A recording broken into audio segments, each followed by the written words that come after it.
In the first season of the Pokemon anime, Ash Ketchum is a fraud. Literally half of this guy's gym badges are illegitimate, either obtained unfairly or sometimes without even needing to win a Pokemon battle. So this raises the question, could Ash have actually obtained all 8 gym badges legitimately? Well, to find out, I'm playing through Pokemon Fire Red as Ash Ketchum. But this version of the game is modified. In this game, for each gym battle, I'll only have access to the exact same Pokemon that Ash had at that point in the anime. And our goal will be to see whether Ash could have actually conquered Kanto with these Pokemon without any cheating. So, was Season 1 Ash really just a lucky fraud? Well, let's find out. The game begins, and instead of being given one of the regular Kanto starter Pokemon, since Ash was busy doing something very important that morning, our only remaining option here is to take Pikachu, the OG, adorable little Pokemon mascot. So, with our newly acquired starter Pokemon, our journey begins as Ash and Pikachu depart Pallet Town, partially with the use of force and a strong rope. Now, in the early episodes of the anime, instead of looking for a Pokemon that has a good type matchup against Brock, Ash instead spends his time stealing Misty's bike and throwing rocks at the wild Spearow, which also could have ended this whole franchise before it even started. With that said, Ash survives and does manage to catch 2 Pokemon very early in the series, and the first of those is Caterpie. As the first Pokemon ever officially caught by Ash, I'm sure that he'll keep and treasure this little bug type forever and ever. Right? Regardless, it doesn't stay as a Caterpie for long, fully evolving within just 2 episodes into Butterfree, giving us a solid second Pokemon on Ash's roster. At this point, there's only one more Pokemon that Ash caught before the first gym, and that is Pidgeotto. Normally this Pokemon isn't obtainable at such a low level in the game, but Ash Ketchum's plot armor truly knows no bounds. So with our opening trio of Pokemon now secured, Ash then gradually made his way through the Viridian Forest and onwards to Pewter City. It's here that our first gym battle is waiting, and looking at Ash's current team, it's actually really impressive. Impressive how Ash managed to assemble a team that is so weak against Brock. Literally, Ash's entire team so far has an awful matchup against the rock and ground types of Brock's gym. This is the first real hurdle to see whether Ash can actually obtain all 8 gym badges. But this poor matchup is then made even harder, because for this challenge, in addition to our rules of only using Ash's Pokemon,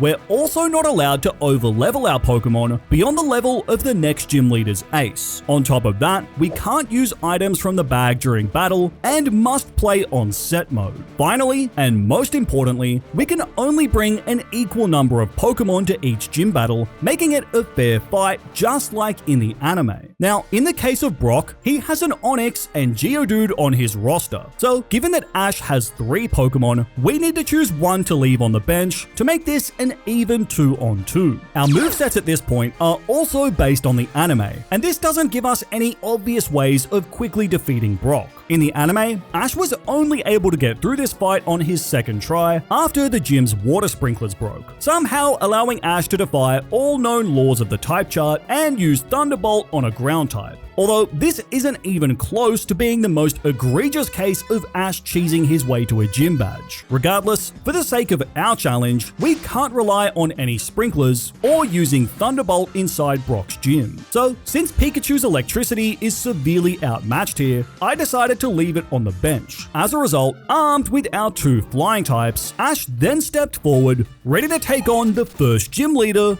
Brock. I lead with Butterfree since Brock's Geodude doesn't actually know any rock type moves, so it's safe for us to put Geodude to sleep with Sleep Powder before Butterfree charges up its big, powerful tackle and...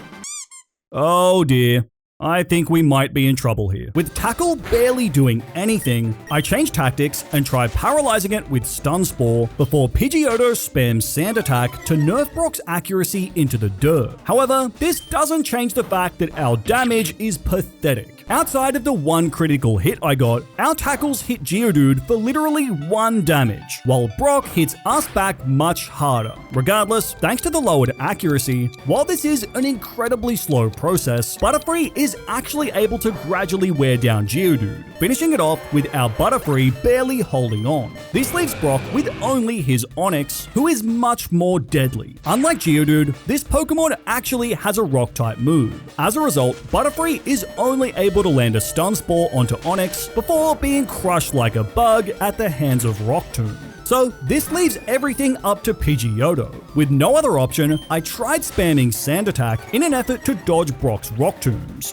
But this was completely futile. Brock still manages to land enough attacks to shoot Pidgeotto out of the sky with super effective damage, handing Ash a comprehensive loss against Brock on his first attempt, just like in the anime. Honestly, that was a pretty brutal beatdown, and that loss wasn't going to be the last one. On attempt 2, I tried subbing in Pikachu since it does have a higher attack stat than Butterfree, but this time, Pidgeotto was quickly hit by a Rock Tomb critical hit, which basically seals our fate. I then even tried Thunderbolting Onix, but this definitely doesn't work like it did in the anime. So, attempt 2 was another loss, and attempt 3 didn't fare much better. Ash was quickly racking up losses, and this was looking pretty bleak. Lacking any good offensive options here, I knew that our only real choice was to try and cheese this with RNG. So, as attempt 4 began, I now had a new plan. Since Butterfree has the ability Compound Eyes, our Sleep Powder can consistently hit Geodude. So the plan here is simply to just spam Sleep Powder, keeping Geodude asleep for as long as possible, during which I just continue landing tackles, painfully wearing away at Geodude. Now, is this strategy honorable? No. But is this strategy fast? Also no, but it is effective. Eventually, by keeping Geodude tucked in and asleep, Butterfree can comfortably outpace it, finishing off Brock's first Pokemon. However, Onix is still a massive threat. With Rock Tomb, Butterfree will fall in a single shot, so I can't just use the same strategy again. Instead, I settle for paralyzing Onix with Stun Spore before Butterfree quickly falls. After that, my plan is to once again spam Sand Attack and just pray to RNGesus that paralysis and -6 accuracy is enough to dodge all of these Rock Tombs. But that's not the case. Onix still lands 3 Rock Tombs, finishing Pidgeotto and handing Ash a 4th straight loss. This is looking very grim for Ash. If it wasn't for those sprinklers, I think the entire first season of the Pokemon anime would have just been Ash reattempting this first gym fight over and over. Regardless, I knew that my plan could work. I just needed to get really lucky, and attempt 5 started out as my best one yet. With Butterfree's help, we were able to handle Geodude just like last time. And after paralyzing Onix, Butterfree falls, leaving Pidgeotto in a 1v1 yet again. But this time, things go a little differently, because this time, our Sand Attacks are much more effective, with Onix missing far more of its Rock Tombs this time around. Once it's at -6 accuracy, all we can do is spam Gust. This is still really slow though, and Onix does manage to land one of its Rock Tombs for big damage. Regardless, eventually, Brock had no Rock Tomb PP left. This gives Pidgeotto a much better chance of survival. However, Bind and Tackle still chip away at our health, and as Brock and I traded hits back and forth, this was going right down to the wire. With both of our Pokemon in the red, I just need to pray that Brock doesn't land his attacks. Our Gust is doing nothing, but thankfully, Brock is fully paralyzed on this turn. As Bind continues wearing away at Pidgeotto, we hit Onix with another Gust that just isn't enough to finish it off. So now we need to pray that Onix misses this next attack, and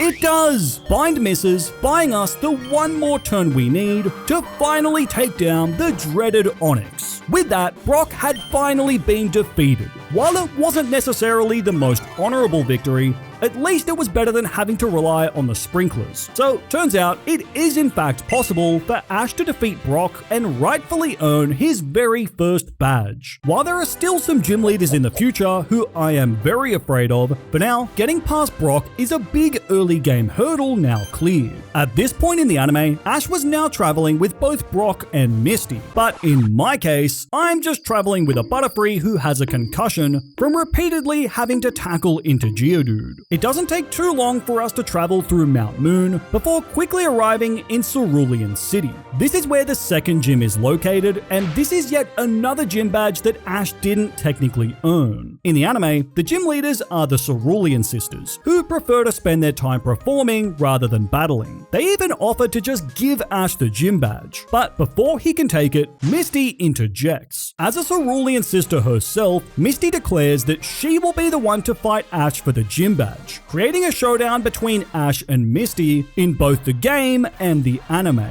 In the anime, Ash seems to have the edge before their battle is interrupted by Team Rocket. Although, thanks to Pikachu, Team Rocket are electrocuted into submission, and having saved the day, Ash is eventually given the gym badge, even though the fight with Misty didn't have a definite winner. So we have to turn to the game to see if Ash could have actually won this fight. Leading with Butterfree, we can use the exact same plan as we did against Brock. Thanks to Butterfree's sleep powder, Misty's Staryu is totally helpless, and since Staryu doesn't resist tackle like Geodude, this makes it much simpler to deal with. Then, against Misty's ace, Butterfree can also land a Stun Spore. This is important because once Butterfree falls, Ash's Pikachu hits the field, and thanks to that paralysis, Pikachu is now faster than Starmie, allowing us to land 2 super effective Thunderbolts, finishing Misty on our very first try. That fight was very clear cut, and by earning the Cascade badge, we had rectified yet another one of Ash's questionable gym badges. Besides the gym, Cerulean City also happens to be where we have our first proper run-in with Gary. While this guy's aura rating is off the charts, and he'll be a big problem later on, for now, Gary's team is no trouble. Pikachu just completely squad wipes his entire team with Thunderbolt, handing Ash a dominant win. Regardless, Gary will be much more of a threat later on. While Ash's trip from Pewter City to Cerulean City was very short, the journey to Vermilion is much more eventful. Along the way, Ash is given Bulbasaur by a trainer named Melanie. There's also the episode where Ash finds Charmander caught out in the rain after being abandoned by its trainer. Ash, Brock, and Nurse Joy then desperately try to save Charmander by keeping the flame on its tail lit, after which Charmander rejects its original trainer and decides to join up with Ash and Pikachu instead. In the very next episode after that, Ash encounters the iconic Squirtle Squad. Ash and Squirtle join forces to take down Team Rocket and rescue Pikachu. After the whole squad then teams up to put out a wildfire, the lead Squirtle follows Ash and decides to join his team. So Ash now had all 3 Kanto starters, and finally, a full team of Pokémon. But besides that, there's also one more Pokémon that Ash catches right away: Krabby. While Krabby immediately tries to chop off Ash's finger, it's still one of my personal favorites. And thankfully, on the shores of Vermilion City, we can fish up a Krabby of our very own. So now in Vermilion City, our next objective is to take on the Vermilion Gym. In the anime, this is one of the most iconic fights in the series. Ash and Pikachu have to take on Surge and his Raichu in a 1v1. Pikachu quickly gets decimated by Raichu, and Ash goes through the whole dilemma of whether or not to use a Thunderstone. However, on the second attempt, Pikachu is able to rely on its agility to outmaneuver Raichu. Ultimately, this allows Pikachu to defeat Raichu, making this the first honorable gym badge that Ash actually earned through battle. In the game though, this fight is much simpler. With our chosen 3 Pokemon, we're able to wipe the floor with Surge. With Charmander's Flamethrower, we quickly burn through the lead Voltorb, as well as Surge's Pikachu that comes in after that. This leaves the deadly Raichu alone in a 1v3. Surge tries to use some annoying double team cheese, but a Flamethrower from Charmander, followed by Bulbasaur's Razor Leaf, is all we need to defeat Surge, earning another badge on our first try. So far, Ash's team was doing pretty well, as the 3 early game gym badges had now been secured. At this point in the anime, Ash takes a pretty big detour, as the SSN gets caught in a giant storm, throwing Ash off course. It's during this time that we see Team Rocket try to eat a Magikarp, along with the famous scene of James that resulted in one episode being banned in the US. Although, shortly after that, Ash encounters a big group of Butterfree out over the ocean. Ash's Butterfree ends up falling in love with another, and as a result, Ash makes the decision to release Butterfree so that it can breed and be with its own kind. Which, of course, means that we have to release our Butterfree too. This is honestly pretty devastating, since Butterfree was such a big help in our first 2 gym fights. Regardless, since this is the Ash challenge, unfortunately, we too must say bye-bye Butterfree. Can I get some Fs in the chat for Ash releasing his first caught Pokemon? In-game, after a long trip, we eventually arrive in Celadon City, where our next gym battle is waiting. Just like the Cerulean gym, this is another fight that gets interrupted by Team Rocket. The gym is set on fire, and after Ash helps to rescue Erika's Gloom from the blaze, he's just given the gym badge, even though their battle was interrupted. On top of that, it's also around this time that Ash catches Primeape. So we have some really solid Pokemon available to take on this gym. As a result, this ends up being our most dominant gym fight yet. With Charmander's flamethrower, we brutalize Erika's team, burning her 3 grass types to a crisp within just a few turns, giving us a very easy 4th gym badge and likely setting this gym on fire in the process, just like in the anime. So with a 4th gym badge obtained, now we turn our attention towards rectifying Ash's most fraudulent gym badge of all time. From Celadon, it doesn't take very long for us to arrive at our next destination, Saffron City. This is home to the Psychic Gym, which is notorious for being Ash's most fraudulent gym badge. In the anime, Sabrina is cold, scary, and demonic. When Ash tries to challenge her, Sabrina uses Kadabra, and with anime logic, Kadabra can use its psychic powers to redirect Pikachu's attacks and even take control of its body. Ultimately, Ash's Pikachu is no match, and Ash decides to forfeit the battle. But this is where things go off the rails, because in Lavender Town, Ash encounters Haunter, and after having an out-of-body experience whereby Ash seemingly dies and plays with the ghost Pokemon, Haunter decides to join Ash and assist him against Sabrina. So the rematch gets underway, with Pikachu once again facing Kadabra, and Sabrina seems to have the upper hand. But then, Haunter appears and begins fooling around, which makes Sabrina start to crack up. Since Sabrina is uncontrollably laughing and apparently can't finish the battle, Ash is somehow declared the winner. So Ash is given the Marsh badge after not even coming close to winning that fight. And the assist came from a Pokemon that Ash didn't even technically catch. So we have to turn to the game to see if Ash's Pokemon could have actually won this fight legitimately. However, this is possibly our toughest challenge yet. Sabrina carries 4 good Pokemon, and Psychic is notoriously strong in Generation 1. At this point, Ash's available Pokemon are also pretty underpowered, without any obvious hard counters to Psychic types. Even Haunter is still weak to Psychic thanks to its secondary Poison type. As a result, my plan was just to bring our best suited physical attacker, Pidgeotto. I also added Charmander to counter Sabrina's Venomoth, as well as Haunter, since it seems appropriate, before finishing with Pikachu in our 4th slot. So, with our team assembled, we then marched into Sabrina's gym, determined to find out once and for all whether Ash could have actually won this fight. Just like in the anime, Sabrina leads with her Kadabra, so I send in Ash's temporary contractor, Haunter.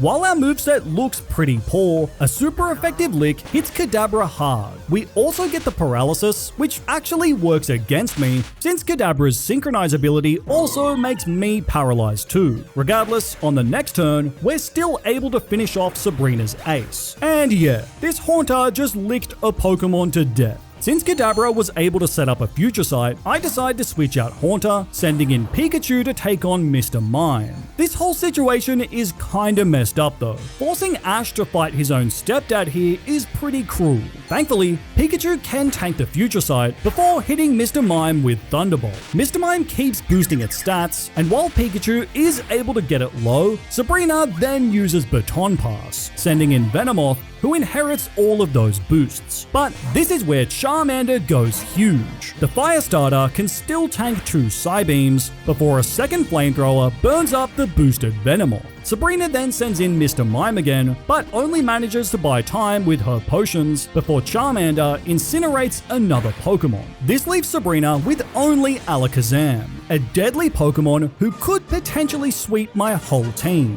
However, as Sabrina sets up a future sight, Ash Ketchum's plot armor continues doing the most, as a flamethrower critical hit wipes out Alakazam in just a single shot, delivering us an incredible 4-0 win over Sabrina. With that, we'd earned our 5th badge. Turns out, Sabrina isn't so scary when she can't just deflect our attacks at will. So, Charmander had single-handedly sent most of Sabrina's Pokémon to the Burn Victims ward. In the anime, after obtaining the Marsh badge, Ash leaves Haunter behind with Sabrina. And it's also around this time that Ash parts ways with Primeape, leaving it with Anthony to train Primeape into a fighting champion. So, unfortunately, we too must release both of these Pokémon from Ash's team in-game. I really wish that we got to keep his Primeape, since I feel like we didn't get to see it fully shine. With that said, while on the way to Fuchsia City, Ash does manage to catch Muck, the most affectionate pile of sludge I've ever seen. Despite getting lost along the way in typical Ash fashion, we eventually arrive in Fuchsia City, home of our next gym fight. Interestingly, in both the game and anime, Koga uses invisible walls to keep out unwanted intruders. In the anime, Ash challenges Koga and actually wins this fight legitimately, with Charmander overpowering Koga's Golbat. Between Koga and Lieutenant Surge, this is only the 2nd gym badge that Ash has genuinely earned. As for our challenge, we'd been on a pretty good run over the last few gyms, and this fight against Koga is no different. Charmander continues being a beast, as Flamethrower quickly deals with Koga's first coughing, after which Koga sends in Muck, the biggest threat on his team. This is because Muck has such a cheesy moveset. With Minimize, Acid Armor, and Toxic, this thing can be so annoying. As a result, I switch into Bulbasaur, who thankfully is able to land a Leech Seed. This means that even if Muck does start to stall, we can still slowly drain its health. Thanks to this, when Koga's about to heal, I switch back into Charmander, after which Leech Seed damage combined with 2 Flamethrowers are all we need to pick up our 2nd KO. The 2nd coughing then suffers the exact same fate as the first, leaving Koga with only his Wheezing. This is another Pokemon with a toxic moveset, but thankfully, it's pretty hard countered by Ash's own Muck. Making its debut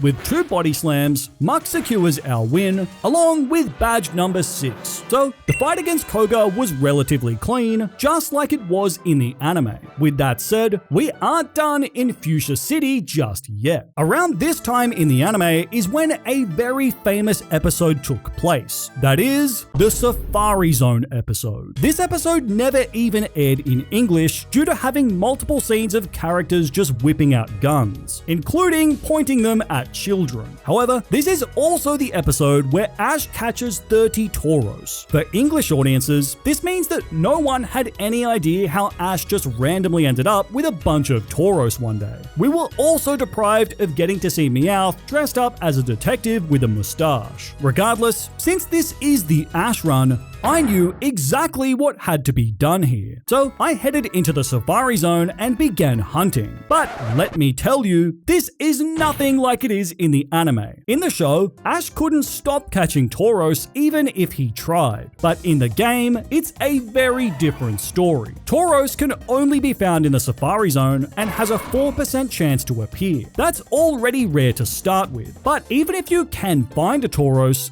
then you have to actually catch it. It took me 8 minutes to even find my first Tauros, and it just immediately fled. But not to worry, because a few minutes later, I found my 2nd Tauros and...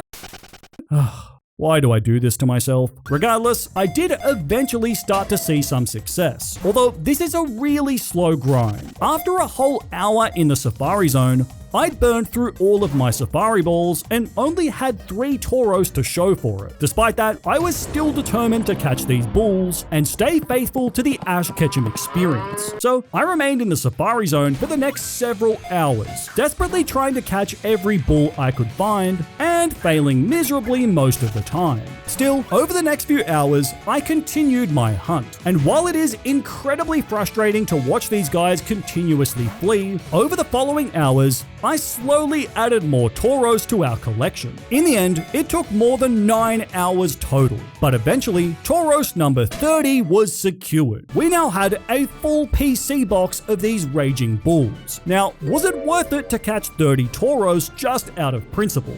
Absolutely not, but it will be if you like the video and subscribe to the channel. Make my 9 hours of torturous bull hunting worth it. Anyway, with the Ash Ketchum Tauros Hell Simulator now behind us, we can finally move on. Although the addition of an army of Tauros wasn't the only change to Ash's team after defeating Koga. These episodes post-Koga are pretty wild. Firstly, this is where the famous Porygon episode took place. The flashing lights caused a bunch of seizures across Japan and resulted in the anime being taken off the air for several months. There's also the episode where Ash almost parts ways with Pikachu, leaving it to live with its own kind. I completely forgot that this even happened. Thankfully, Pikachu refuses to be left behind. But if Ash had abandoned Pikachu, it could have changed the entire trajectory of the Pokémon anime. For the sake of our challenge though, the most important development is that during this time, Charmander evolves, first into Charmeleon, and then into Charizard just a few episodes later after being taunted by an Aerodactyl. It's at this point that Charizard starts to completely disobey Ash, seemingly forgetting that Ash did save its life and all. Regardless, after a short surf south of Pallet Town, we arrive at our next destination, Cinnabar Island. The penultimate gym is located here, and this is one of the most famous fights in the entire Pokémon anime. On the first attempt, Charizard refuses to battle against Blaine's Rhyhorn, and Pikachu somehow manages to Thunderbolt yet another ground type. But after Pikachu is hit by Fire Blast, Ash decides that it's too dangerous to continue and forfeits the match. However, on the second attempt, Charizard is actually motivated to fight against Magmar. This time, it's a 1v1 between Blaine's Magmar and Ash's Charizard. Honestly, this is just a really cool fight. Charizard throws away an incoming Fire Blast. The two Pokemon then trade hits back and forth before both of them fall into the volcano.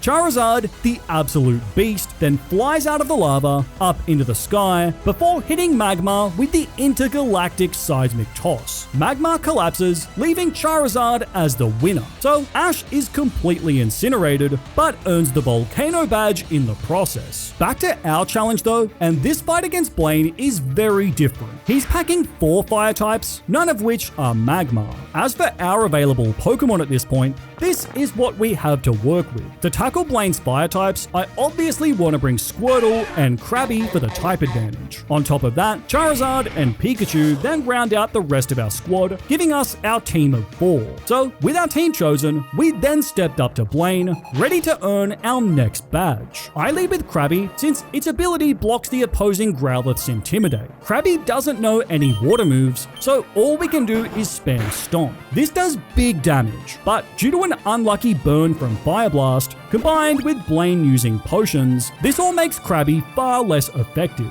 We're still just able to outlast the lead Growlithe, but Krabby then quickly falls once Ponyta hits the field. Despite that, this is where our Squirtle squad goes huge. It only takes a single super effective Bubble Beam to drown out the opposing Ponyta. After that, Squirtle still wasn't done, because with 2 more Bubble Beams, we're also able to take down Rapidash, leaving Blaine with only his ace, Arcanine. Having carried us through this fight, Squirtle finally falls to takedown. However, this sets up a big debut for our new Charizard. Just like the anime, Charizard faces up against Blaine. And just like the anime, Charizard comes out on top. with a barrage of seismic tosses, Charizard eventually wears down the opposing Arcanine, giving us a comfortable win over Blaine, with Ash now having earned the penultimate gym badge. With only one more gym badge remaining, we then gradually began making our way back towards Viridian City, where our final gym badge awaits. Although it's at this point where the game and the anime start to follow significantly different paths. In the anime, when Ash returns to Viridian City, Gary is also here, somehow having collected 10 gym badges. Gary challenges the gym first, facing Giovanni, who uses the armored Mewtwo. Obviously, Gary stands no chance against this thing, and his Pokémon are quickly decimated. However, after the fight, Giovanni has business to take care of, and leaves the gym under the care of Jesse, James, and Meowth, meaning that Ash has to fight these three for his gym battle. In the end, with the help of Pidgeotto and Pikachu, he is able to win this match legitimately, meaning that Ash did rightfully earn the Earth Badge, even if it wasn't against the actual gym leader. In the game, we still have to fight Giovanni, although thankfully, he doesn't have an armored Mewtwo in this fight. Regardless, this is a relatively straightforward fight for us. With Bulbasaur's Razor Leaf, we can comfortably clean up Giovanni's lead Rhyhorn, as well as the Doug trio that comes in after that. Next, Charizard's Flamethrower burns through Nidoqueen, before a Bubble Beam from Squirtle absolutely annihilates the Ace Rhyhorn that comes in next. This leaves Giovanni with only Nidoking. However, after a Bubble Beam from Squirtle, Pidgeotto is able to clean up the fight, as one final wing attack is all we need to secure the win.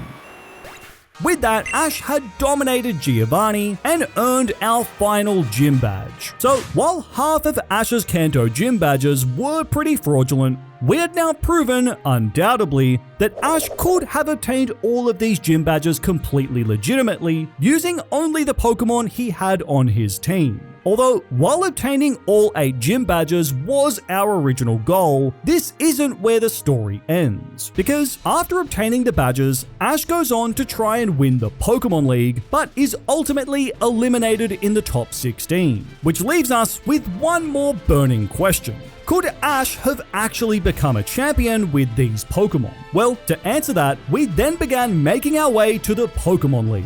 This is a little bit of a trek, but after heading through the badge gates and traveling through Victory Road, we eventually arrive at our final destination, Indigo Plateau. The Pokemon League works a little differently between the game and the anime. In the show, while Ash meets some of the Elite Four members, he doesn't have to actually battle them. Instead, the Pokemon League is a big tournament, and Ash does surprisingly well, winning 4 battles and making it to the top 16, during which Krabby also evolves mid-fight into Kingler. Although this time, instead of cheesing his way to a win, Ash kind of gets cheesed into a loss. In the fight against Richie, Ash's Pokemon are already tired from just having battled Team Rocket. On top of that, Charizard just flat out refuses to battle, which ultimately results in Ash losing the match. So our goal is to see whether Ash could have actually become a champion. For our challenge, this means taking on the Elite Four, which is by far our most difficult hurdle yet. These trainers all have fully evolved teams of powerful Pokemon, and on top of that, we have to assemble one team to take us through all of these fights. With the evolution of Krabby, we've now collected all of the Pokemon that Ash had during the first season, so these are the only Pokemon we'll have access to try and conquer the Elite Four. I knew that I had to bring Pikachu, and Charizard has been a monster throughout this entire challenge. Also, now that it's evolved, Kingler should be very useful for these upcoming fights. As for our last 2 slots, I decided to bring a Tauros, since this is one of the strongest Pokemon in Generation 1.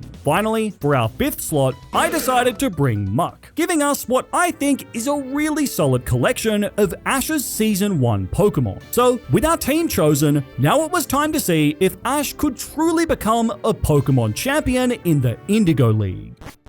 Our first fight is against Lorelei, who specializes in ice and water types. Now, this is our best matchup of the entire Elite Four, because with Pikachu's Thunderbolts, we can rip through Lorelei's lead Dugong in just 2 turns. moves. After that, the Cloyster that comes in next suffers a similar treatment, quickly falling to one Thunderbolt. Pikachu's reign of terror then continues, as we're also able to hit Slowbro for big damage before Ash's ace finally goes down. Thanks to Pikachu, we now have a big lead, and the rest of the fight becomes pretty straightforward. With Vice Grip, Kingler is able to finish off the weakened Slowbro, and after a long struggle against Jinx, a Hyper Beam from our King Crustacean is all we need to claim the 4th KO. While the final Lapras is dangerous, it's nothing that our remaining Pokemon can't handle. Tauros' Horn attacks, combined with one last Flamethrower from Charizard, is all it takes to secure the win. With that, the first Elite Four member had been taken down.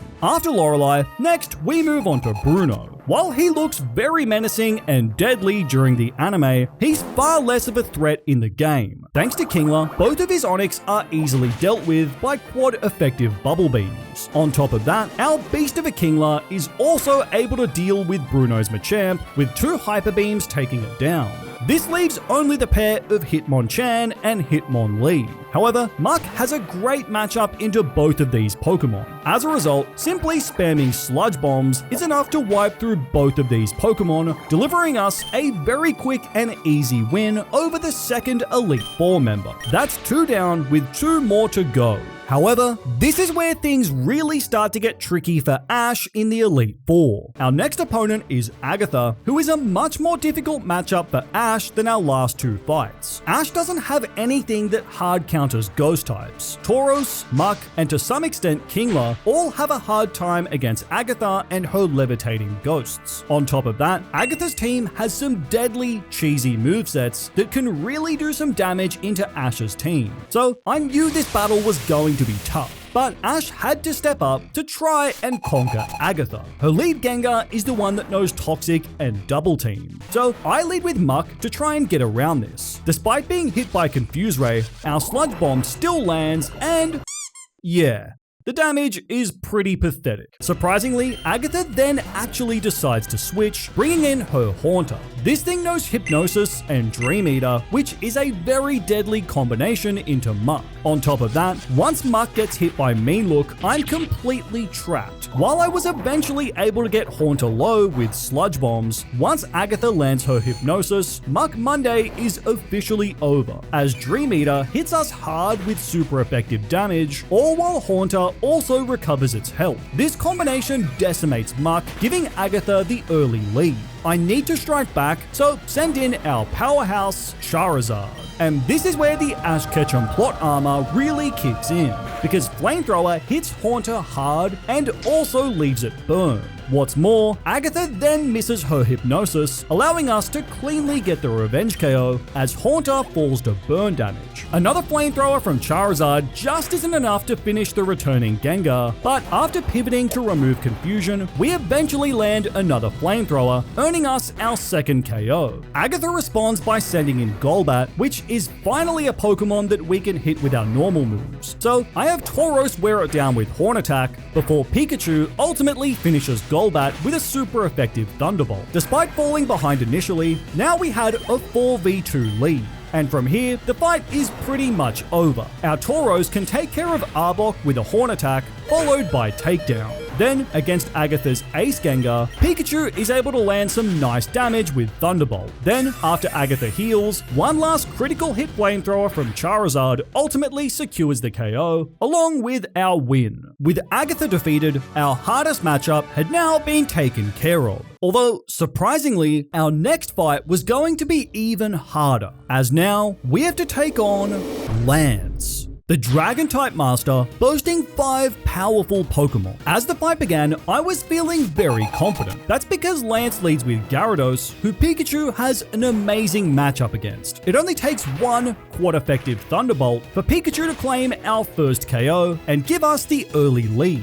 after which the fight continues going smoothly. Thanks to Muk's bulk, we can comfortably tank Dragonair's Outrage. Then, with a few Sludge Bombs, we safely claim our second KO. Next, Lance Lance sends in his second Dragonair, and this goes pretty similar to the first. Despite being paralyzed by Thunder Wave, Muck is just too bulky for Dragonair. So, with a pair of Sludge Bombs, we claim our third KO, extending Ash's lead even further. Lance sends in his Dragonite next, who makes light work of our weakened Muck with Hyper Beam. But by sending in Tauros next, our Intimidate nerfs the opposing Dragonite, after which Tauros can safely spam Horn Attack to get Dragonite low before a takedown ultimately finishes it off. But despite our incredibly strong start, this is where things start to go a bit off the rails. Because last is Lance's Aerodactyl. I want to keep Tauros alive to land another Intimidate, so I switch out into Charizard. However, we immediately get hit by an Ancient Power that decimates Charizard in just one shot. So next, I send in Tauros to land the Intimidate, nerfing Aerodactyl's attacks. We then trade hits as neither Lance nor Ash can deal out much damage here. But as Lance hits another Ancient Power, this time he gets an Omni Boost, raising all of Aerodactyl's stats, making this thing far more menacing. With these buffs, Aerodactyl has no trouble finishing Tauros. Pikachu then does a really good job of paralyzing Aerodactyl and getting it low. Although, after Lance heals up with a full restore, Pikachu is also wiped out at the hands of Hyper Beam, meaning that now the fight was down to a 1v1, with Kingler against Aerodactyl. While Lance is recharging, we safely fire off a Bubble Beam, and it just isn't enough.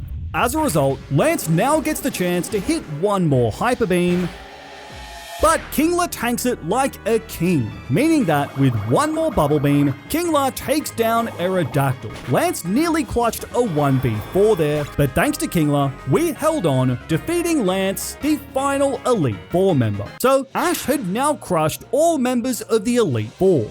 However, Lance then tells us that there is still one more trainer to face, and that is Gary. That's right, Ash's rival, Gary Oak, is now the Pokémon champion. Boasting 6 Pokémon, Gary's final team is no joke. All of these Pokémon are dangerous, and it's this team that is the final hurdle between Ash and victory in the Indigo League. Since this fight is a 6v6, we get to choose one more Pokémon to add into our squad. Ultimately, after giving it some thought, I decided to bring Bulbasaur. So, with our final team of 6 now assembled, only one more fight remained in our challenge. The final showdown between Ash and his oldest rival, Gary, to determine the true champion of Kanto. Gary starts the fight with Pidgeot, so I open with Pikachu, and Ash's plot armor was about to kick in immediately, as on turn 1, our Thunderbolt lands a critical hit, wiping out Pidgeot instantly, giving Ash the early lead. Gary follows up with Rhydon, who Pikachu is completely walled by. So I switch into our newest team member, Bulbasaur. An Earthquake almost wipes out Bulbasaur right away, but thankfully we just hold on. After which, Bulbasaur fires back with a quad-effective Razor Leaf, crushing Rhydon in just one shot. Now on the back foot, Gary sends in Alakazam. This thing is deadly, and I don't want anyone on my team taking a Psychic. So, since Bulbasaur is barely hanging on, I have it dish out as much damage as possible before eventually falling to Future Sight. Thanks to that, this gives us a clean opening to send in Tauros. And since Alakazam is physically pretty frail, we only need one takedown for Tauros to finish off the weakened Psychic type. So things were looking bad for Gary, and they were about to get even worse. Because once he sends out Exeggutor, this is just free real estate for Charizard. A single flamethrower is all we need to burn that tree to the ground. This leaves Gary with only 2 Pokemon left. However, next in is his ace, Blastoise. I want to deal with this thing quickly, so just have Charizard spam Seismic Toss. Unfortunately though, while Charizard does get Blastoise low, a super effective Hydro Pump just wipes Charizard off the map. Regardless, this clears the way for Ash's Pikachu to hit the field. Both of our ace Pokemon were now facing off in the final showdown. However, as Gary heals, our Thunderbolt hits Blastoise hard and also leaves it paralyzed. As a result, we're comfortably faster, and on the next turn, one final Thunderbolt from Pikachu is all it takes to wipe out Gary's ace. At this point, the fight was now a 4v1, with Gary down to only his Arcanine. And while it does put up some resistance against Pikachu, ultimately, our Kingler is perfect here. With a Crab Hammer, followed by one last Hyper Beam, Arcanine is obliterated. With that, Gary had been defeated, and we had proven that Ash could legitimately obtain all 8 gym badges and actually become an Indigo League champion using only his Pokemon from the first season. This video is part of a collaboration between myself, Game Theory, Alpharad, and Ada. We all attempted this challenge with slightly different rule sets, so if you'd like to see how those attempts panned out, I'll leave a link in the description below. Otherwise, jump into this video next for more Pokemon content. As always, thank you to all of these channel members for their continued support, which helps to bring more videos just like this. Take care, and I'll see you in the next video.